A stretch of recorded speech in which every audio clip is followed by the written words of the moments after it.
疾管署是公布今年肠仔病毒重症上细汉的个案是伫南部一个刚出世8天的红婴仔，经过治疗，这个囡仔已经健康出院。另外，流感即马嘛当地流行，北部有一个4岁囡仔顶个月去喂着 B 型流感，佮引起急性脑炎，目前住伫加护病房插管治疗。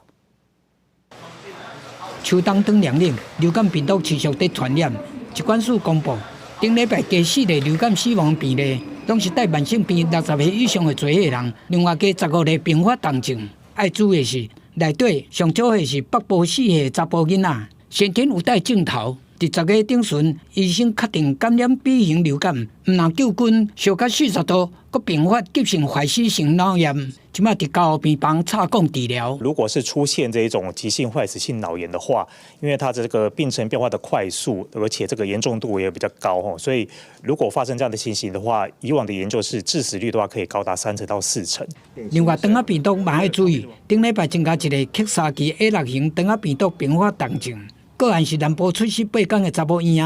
仔，昨中旬出现四肢着脱，呼吸急过紧的镜头，送来大院，嘛有去儿童加护病房，到在12天后会当出院。这嘛是今年肠仔病毒重症上少岁的个案。他在出生之后，跟他接触的同住家人其实有这个确诊肠病毒的状况，所以不排除说他可能是这个因为大人有这个肠病毒的状况，那经过这个交叉感染传染给小朋友。